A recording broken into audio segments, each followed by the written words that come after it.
बिस्मिल्लाहिर्रहमानिर्रहीम। अस्सलाम वालेकुम दोस्तों इस वक्त अमेरिका को ना सिर्फ मशरिक़ वुस्ता बल्कि अक़वाम मुत्तहिदा में भी सख्त धचका लगा है। रूस ने अमेरिका के खिलाफ वीटो की बात कर दी है और मशरिक़ वुस्ता के ममालिक ने भी अमेरिका को अपनी सरजमीन और अपने फ़ौजी अड्डे देने से मना कर दिया है। यानी इस वक्त ट्रम्प जो है वो तकरीबन दुनिया में अकेला रह गया है। जबकि दूसरी तरफ लबनान और हिज़्बुल्लाह की जानिब से इसराइल पर एक बार फिर हमले किए गए हैं। इसी दौरान एक और बड़ी खबर सामने आई कि चीन ने भी अमेरिका को एक सख्त और बड़ा अल्टीमेटम दे दिया है। और इन सब से भी बड़ी खबर यह है कि अमेरिका की 228 इमारतों को शदीद नुकसान पहुंचा है ईरान जंग के अंदर। और अब ट्रम्प ने भी ये मान लिया है कि उनके जंगी जहाज पर मिसाइल हमला हुआ था। दोस्तों ये तमाम अपडेट और इनसे भी जुड़ी कुछ खबरें आज की वीडियो में मैं आपको बताऊंगा। दोस्तों सबसे पहले आज की बड़ी खबर, मशरिक़ वुस्ता ने अमेरिका का साथ छोड़ दिया। खित्ते के ममालिक ने अमेरिका को ईरान के खिलाफ अपना फ़ज़ाई रास्ता देने से इनकार कर दिया। इसके बाद अमेरिका को अपनी फोर्सेस वापस बुलानी पड़ गई।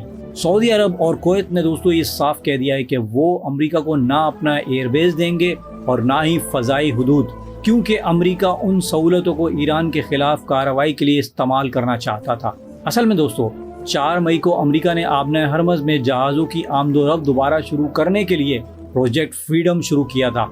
लेकिन उसी दिन ट्रम्प ने यह ऐलान किया कि हमने ये ऑपरेशन रोक दिया है। उस वक्त ट्रम्प ने यह कहा था कि यह ऑपरेशन जो है ये पाकिस्तान के कहने पर रोका गया है। लेकिन दोस्तों अब जो है बात साफ और वाज़ेह हो गई है। असल वजह यह थी कि मशरिक़ वुस्ता यानी कि सऊदी अरब और दूसरे अरब ममालिक ने अमेरिका को अपना फ़ज़ाई रास्ता देने से इनकार कर दिया था। सऊदी अरब ने इस मिशन में शामिल अमेरिकी तैयारों को अपनी फ़िज़ाई हुदूद और अपने एयरबेस इस्तेमाल करने से मना कर दिया, क्योंकि दोस्तों सऊदी क़यादत इस बात पर नाराज़ थी कि अमेरिका इस इलाके को ईरान के खिलाफ कार्रवाइयों के लिए इस्तेमाल कर रहा है। क्योंकि दोस्तों मैं आपको बता दूं कि अमेरिका को ये ऑपरेशन जारी रखने के लिए अपने लड़ाका तैयारों, ईंधन पहुँचाने वाले टैंकरों और सपोर्ट जहाज़ों के लिए सऊदी अरब, उर्दन, कुवैत और ओमान जैसे ममालिक की इजाज़त दरकार थी। लेकिन अब दोस्तों खबर यह है कि उनके ताउन के बगैर जहाज़ों की हिफाजत करना बहुत मुश्किल हो गया है। कुवैत ने भी साफ कह दिया है कि वो अमेरिका को ना एयरबेस देगा ना फ़ज़ाई हुदूद। पहले सऊदी अरब ने मना किया, फिर कुवैत ने इनकार किया और ये अमेरिका के लिए अब तक का सबसे बड़ा झटका है।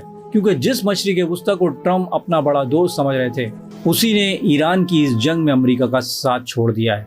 जबकि दोस्तों मशरिक़ वुस्ता के बाद अब अक़वाम मुत्तहिदा में भी अमेरिका को शिकस्त का सामना हो रहा है। यूएन में रूस ने वीटो करने का ऐलान कर दिया है। असल में आबना हरमज़ को खुलवाने के लिए अमेरिका ने अक़वाम मुत्तहिदा में एक मुसवदा पेश किया था। इसमें एक ऐसा मंसूबा शामिल था जिसके ज़रिए आबना हरमज़ को दोबारा खोला जाए। लेकिन रूस इस तजवीज़ के खिलाफ खड़ा हो गया है और साफ कह दिया है कि वो इस पर वीटो करेगा। अक़वाम मुत्तहिदा की सलामती कौंसिल के अरकान ने मंगल के रोज़ इस मुसवदे पर बंद कमरे में बातचीत शुरू की। ये मुसवदा अमेरिका ने बहरीन, सऊदी अरब, मुत्तहिदा अरब इमारात, कुवैत और कतर के साथ मिलकर तैयार किया था, ताकि वो सब यूएन में आवाज़ उठा सकें और आबना हरमज़ को दोबारा खुलवा सकें। अगर ये तजवीज़ मंजूर हो जाती है तो ईरान पर पाबंदियां लग सकती हैं, और अगर तेहरान तिजारती बहरी जहाज़ों पर हमले और धमकियां बंद ना करे तो इसके खिलाफ ताकत का इस्तेमाल भी किया जा सकता है, यानी फौजी कार्रवाइयों का भी इम्कान मुमकिन है। लेकिन रूस ने इसके खिलाफ वीटो का ऐलान कर दिया है। दोस्तों वीटो जो है वो एक लातीनी लफ्ज़ है जिसका मतलब है मैं मना करता हूँ। और इसका मतलब ये है कि अक़वाम मुत्तहिदा में अगर कोई मुल्क किसी तजवीज़ को रोक दे तो वो वहीं रुक जाती है।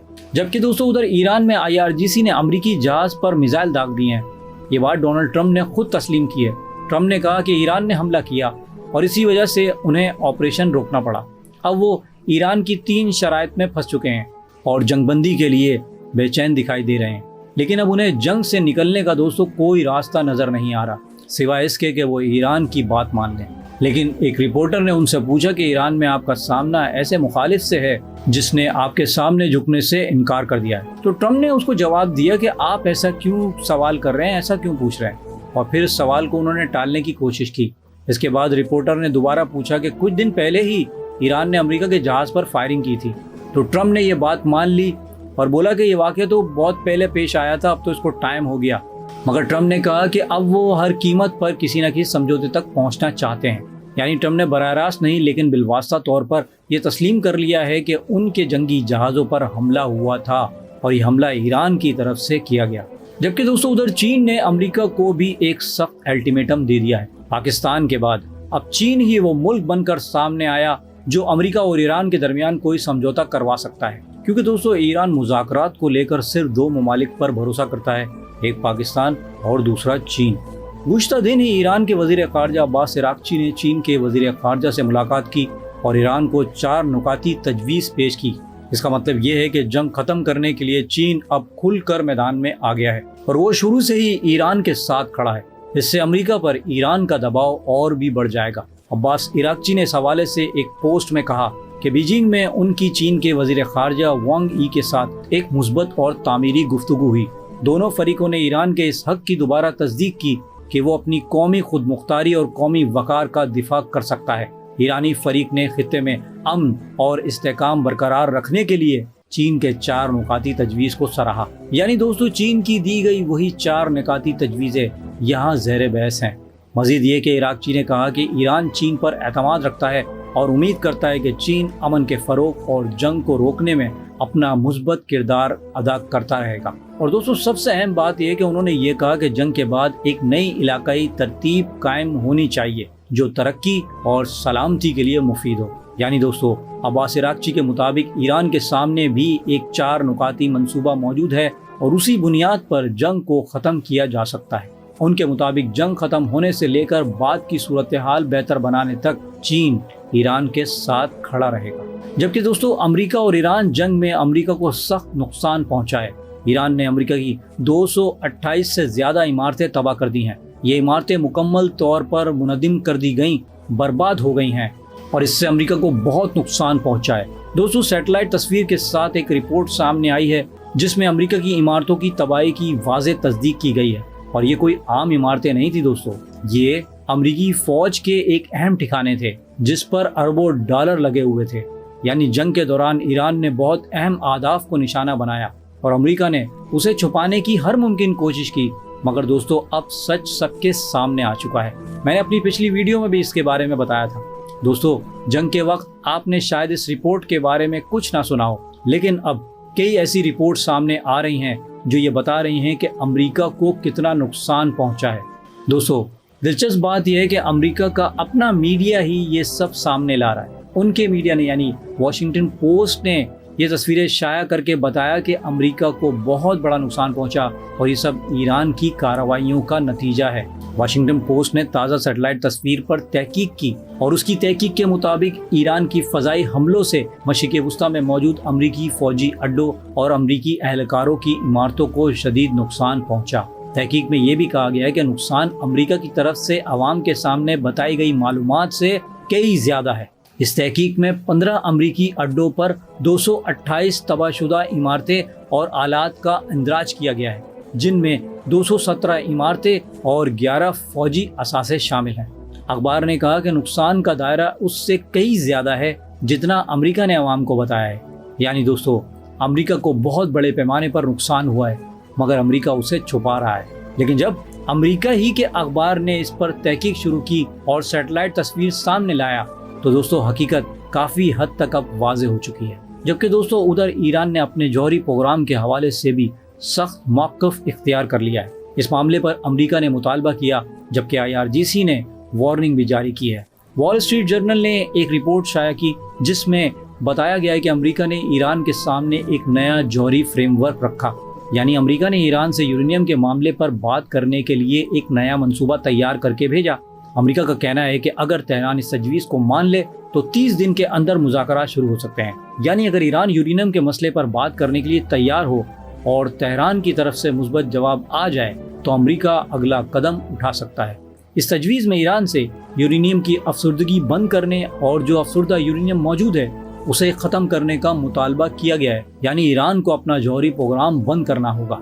जबकि IRGC के साबिक कमांडर मोहसन रज़ाई ने साफ कह दिया है कि ईरान अपनी जौहरी प्रोग्राम पर किसी से मुज़ाकरात नहीं करेगा। उन्होंने जोर देकर कहा है कि आबना हरमस का कंट्रोल ईरान के हाथ में ही रहेगा। दोस्तों ईरानी सरकारी मीडिया खबररसा एजेंसी के मुताबिक रज़ाई ने खबरदार किया है कि अगर आबना हरमस का कंट्रोल ईरान से बाहर गया तो दुश्मन उसे दोबारा ईरान और उसके अवाम के खिलाफ एक हथियार के तौर पर इस्तेमाल करेगा। उन्होंने कहा कि ईरान का उसूल यही है کہ اس خطے کی حفاظت اور انتظام خود خطے کے ممالک کے ہاتھ میں ہونا چاہیے، یعنی ایران کے مطابق آبنۂ ہرمز کا جو انتظام ہے وہ ایرانی عوام کو ہی کرنا ہے اور امریکہ یا یورپ جیسی بیرونی طاقتوں کو اس معاملے میں مداخلت نہیں کرنی چاہیے۔ جبکہ دوستو ایک خاص خبر یہ ہے کہ ادھر ایران کے صدر مسعود پزشکیان نے آیت اللہ مجتبیٰ خامنہ ای سے ملاقات کر کے بات کی ہے۔ حالانکہ لوگوں میں یہ بات عام ہے کہ وہ شدید زخمی ہیں، لیکن ایرانی سرکاری میڈیا کے مطابق یہ ملاقات تقریباً 2.5 گھنٹے تک جاری رہی۔ پزشکیان نے اس ملاقات کے بارے میں کہا کہ سب سے خاص بات یہ تھی کہ مجتبیٰ خامنہ ای صاحب کا انداز گفتگو اور رویہ بہت اچھا تھا۔ انہوں نے کہا کہ سپریم لیڈر کا انداز بہت سادہ، اپنائیت بھرا اور اعتماد سے بھرا ہوا تھا۔ اور دوستوں میں آپ کو بتا دوں کہ دونوں رہنماؤں کے درمیان ایران اور امریکہ کی جنگ کے حوالے سے کافی دیر تک بات چیت ہوتی رہی۔ جبکہ دوستو ادھر اسرائیل اور لبنان کے درمیان بھی مسلسل جنگ جاری ہے۔ اسرائیل کی طرف سے حزب اللہ اور لبنان میں کئی بڑے حملے کیے گئے اور دوسری طرف لبنان میں حزب اللہ نے بھی اسرائیل پر راکٹ اور ڈرون حملے کیے۔ حزب اللہ نے اسرائیل کے ایک ڈرون مرکز کو نشانہ بنا کر حملہ کیا اور اس کے ٹارگٹ کو تباہ کرنے کا دعویٰ کیا۔ اس کے علاوہ حزب اللہ نے اسرائیلی فوجی گاڑیوں اور بنیادی ڈھانچے پر بھی حملے کیے۔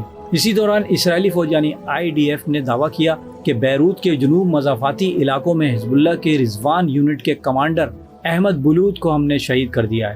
یعنی اسرائیل کے مطابق ان کے حملے میں حزب اللہ کا ایک رہنما شہید ہو چکا ہے۔ دوستو دونوں طرف سے حملے جاری ہیں، جبکہ اس کے ساتھ ہی نیتن یاہو نے کہا کہ وہ ٹرمپ سے روزانہ بات کرتے ہیں۔ اور دوستو میں نے آپ کو یہ بات اپنی کل کی ایک ویڈیو میں بتا دی تھی۔ اسرائیلی وزیراعظم بنجامن نیتن یاہو نے کہا کہ ان کی ٹرمپ سے تقریباً ہر روز ہی بات ہوتی ہے اور دونوں کے درمیان مکمل ہم آہنگی ہے۔ انہوں نے کہا کہ کوئی بھی کارروائی اچانک نہیں ہوتی اور ہمارا مقصد ایک ہے۔ سب سے اہم ہدف یہ ہے کہ ایران کی افسردہ یورینیم کو وہاں سے ختم کیا جائے۔ دوستو یہ تھی اب تک کی اپڈیٹ، اور آپ کو یہ معلومات کیسی لگی اور آپ کی اس بارے میں کیا رائے مجھے کمنٹ باکس میں ضرور بتائیے گا۔ اور اگر میری ویڈیو دوستو آپ کو اچھی لگی ہے تو اسے لائک اور شیئر کرنا نہ بھولیے گا، اور مزید ایسی ویڈیوز کے لیے پلیز میرے اس چینل کو سبسکرائب کر لیجیے۔ اب میں ملوں گا آپ کو ایک ایسی انفارمیٹیو ویڈیو کے ساتھ، تب تک کے لیے اللہ حافظ۔